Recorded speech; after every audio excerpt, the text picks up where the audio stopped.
Alors, bienvenue sur cette nouvelle vidéo où nous allons aborder donc Node.js et voir comment vous allez pouvoir développer par exemple des API, voire plus, grâce au système de Node.js. Donc, la première chose, ça va être évidemment de se rendre sur le site de Node.js. Hop, donc c'est nodejs.org où là vous allez pouvoir choisir et donc installer votre système. Donc moi je suis sur Windows, donc je vais choisir la version sous Windows. Vous pouvez choisir donc soit la LTS, donc qui est recommandée pour la plupart des utilisateurs, histoire d'avoir quelque chose de stable sur le long terme. Sinon vous pouvez utiliser la dernière version, donc qui est là. Si vous allez sur Others Download, comme ça vous allez pouvoir voir toutes les différentes possibilités. Donc évidemment vous avez macOS ou le code source, sinon vous pouvez cliquer directement ici pour avoir l'installeur. Donc moi je vais partir à partir de l'installeur, je vais le télécharger. Ah, voilà, c'est en train de charger. Donc là si vous regardez vous avez différentes possibilités. Vous avez donc au niveau de la documentation les différentes versions. Vous pouvez regarder aussi les docs des versions précédentes. Alors juste pour revenir du coup, qu'est-ce que Node.js? En gros ça va vous interpréter du code JavaScript. C'est-à-dire que théoriquement, en tout cas avant de faire du Node.js, quand vous vouliez faire du JavaScript, vous le faisiez dans votre navigateur. Et bien là, grâce à Node.js, vous allez pouvoir par exemple créer comme vous faites en PHP, et avoir un fichier qui est sur votre ordinateur et pouvoir lancer directement les fichiers JavaScript de votre ordinateur sans avoir besoin d'ouvrir d'ouvrir un navigateur. Du coup, je vais aller donc du coup dans les fichiers, on va aller dans les téléchargements. Si je les retrouve, j'ai beaucoup de choses d'ouvertes. Voilà, dans les téléchargements, donc on va lancer l'installation de Node.js. Donc là pour l'instant il est en train de configurer, de voir s'il y a assez d'espace. Ensuite il me dit next, donc je lui dis ok.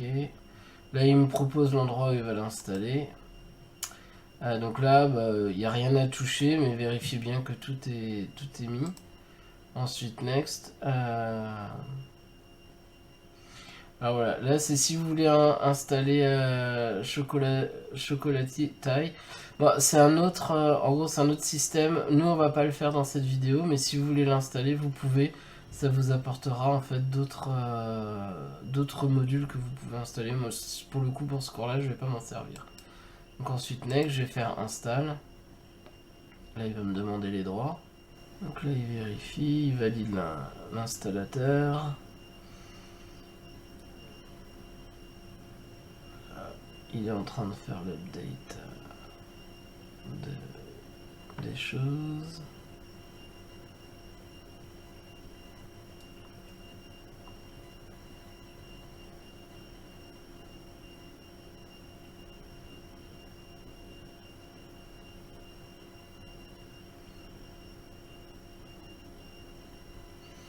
Et on a bientôt fini, voilà. Évidemment, ils avaient fait un backup pour pouvoir revenir en arrière si jamais il y avait eu un problème lors de l'installation.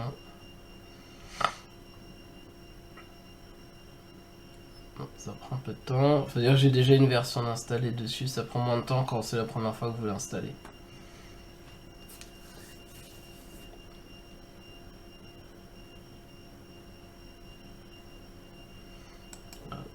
On va faire fini. Donc la première chose, ça va être donc d'ouvrir votre terminal. Et du coup, on va taper node-v pour voir du coup la version qui a été installée. Donc on voit bien qu'on a la 14.15.4.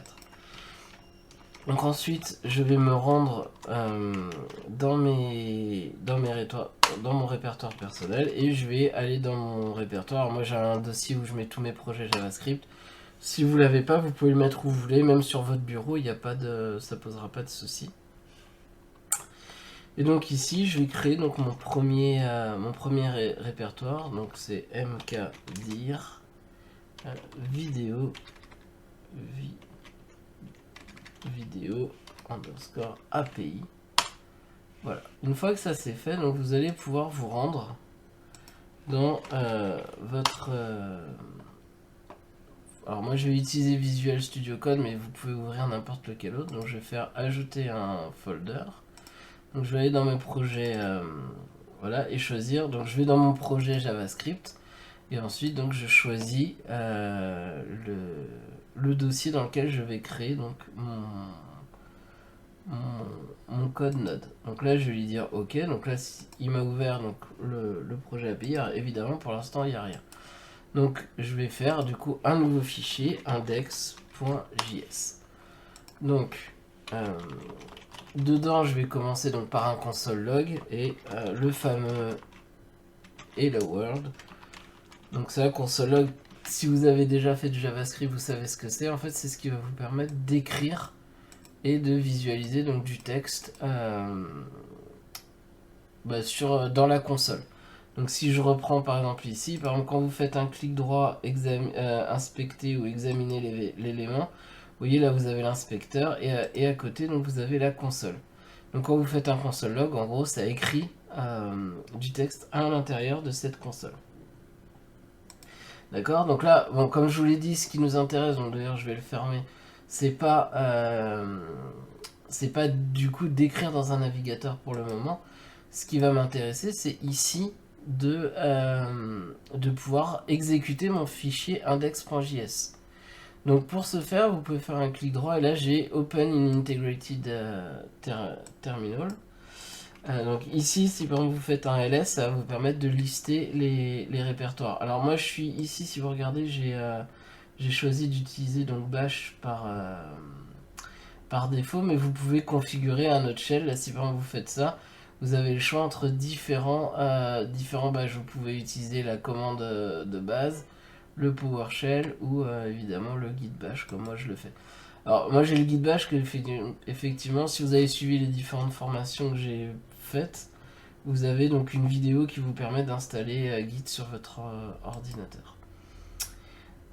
Du coup voilà, donc maintenant vous allez me dire comment est-ce que j'exécute ce index.js. Donc vous allez faire juste node index.js et comme vous voyez il vous affiche bien le hello world. Donc par exemple si vous faites si vous voulez par exemple créer une variable, donc on va utiliser par exemple let je sais pas msg par exemple bonjour le monde, et par la suite si vous voulez l'afficher vous allez faire par exemple quelque chose comme ça. Donc là si évidemment je relance mon node, évidemment il me réexécute à chaque fois toutes les lignes. Donc on a bien la première où il fait hello world, il crée donc la variable msg et il l'affiche. Donc par exemple on pourrait faire un let, je sais pas, a par exemple, let, j'ai dit a, par exemple je sais pas, égal à 3. On peut faire un deuxième let de b par exemple égal à, je sais pas, à 2. Et par exemple derrière vous pouvez faire un console log de a plus b. Et si tout va bien, ça devrait vous afficher 5. Donc là, vous pouvez remonter et on a bien 5. Alors évidemment, ici, vous pouvez faire C est égal à A plus B. On va l'exécuter. Voilà.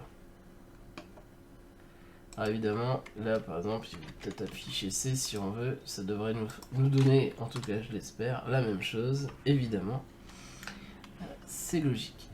Donc voilà pour un peu comment, pour votre premier programme donc avec Node.